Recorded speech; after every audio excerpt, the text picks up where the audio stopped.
നമസ്കാരം, ഞാൻ ഡോക്ടർ ബീന. എൻ്റെ നുറുങ്ങ് ചിന്തകൾ എന്ന പുതിയ പങ്ക്തിയിലേക്ക് എല്ലാവർക്കും സ്വാഗതം. ഇന്നത്തെ എപ്പിസോഡിൽ അഡോളസൻസിൽ പക്വത എങ്ങനെ നമുക്ക് കൈവരിക്കാം എന്ന് നോക്കാം.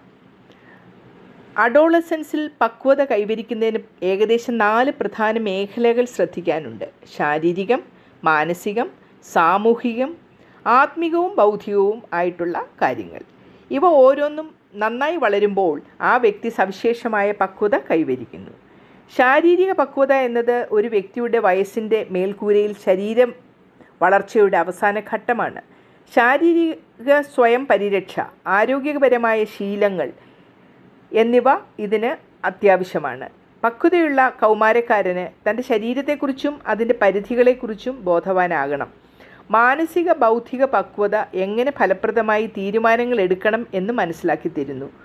ആഗ്രഹങ്ങൾ നിയന്ത്രിക്കുക, ദീർഘകാല ഫലങ്ങൾ കണക്കാക്കാനുള്ള കഴിവുണ്ടാക്കിയെടുക്കുക, പ്രശ്നങ്ങൾ ചിന്തിച്ച് സ്വയം വിലയിരുത്തുക, ചിന്താവിശേഷങ്ങൾ നിയന്ത്രിക്കാനുള്ള കഴിവുണ്ടാക്കിയെടുക്കുക, നല്ല ശീലങ്ങളായ ചിന്താവിനിമയം, വായന, പ്രശ്നപരിഹാര അഭ്യാസങ്ങൾ എന്നിവയൊക്കെ നടപ്പിലാക്കണം.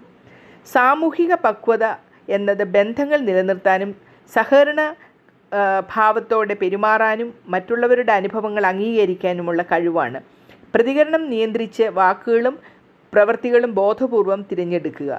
മനസ്സിൻ്റെ വികാരങ്ങളെ നിയന്ത്രിക്കാനുള്ള കഴിവ് ഉണ്ടാക്കുന്നതാണ് ആത്മീക മെച്യൂരിറ്റി അല്ലെങ്കിൽ ആത്മീക പക്വത.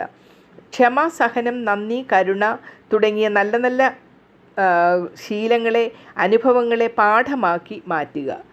പക്വത വളർത്താൻ ചില വഴികൾ എന്തൊക്കെയാണെന്ന് നോക്കാം. നിങ്ങളുടെ വികാരങ്ങൾ, പ്രതികരണങ്ങൾ, തെറ്റുകളും ശരികളും എന്നിവയൊക്കെ മനസ്സിലാക്കുക. ചെറിയ താൽക്കാലിക ആഗ്രഹങ്ങൾക്ക് പകരം വലിയ ലക്ഷ്യങ്ങൾ കാണുക.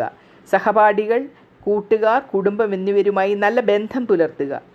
ഉറക്കം, ഭക്ഷണം, വ്യായാമം, വായന തുടങ്ങിയ കാര്യങ്ങളിൽ ശ്രദ്ധ പതിപ്പിക്കുക. ധ്യാനവും ആത്മപരിശോധനയും ചിന്താശീലവും ആശയവിനിമയവും വളരാൻ സഹായിക്കുന്ന പ്രവൃത്തികളാണ് ഇവയൊക്കെ. അഡോളസൻസിൽ പക്വത ഉണ്ടാക്കുന്നത് ഒറ്റ ദിവസം കൊണ്ടല്ല, ഒരു തുടർച്ചയായ പരിശീലനത്തിലൂടെ സ്വയം ബോധവും അനുഭവവും കൊണ്ടാണ് അത് സാധ്യമാകുന്നത്.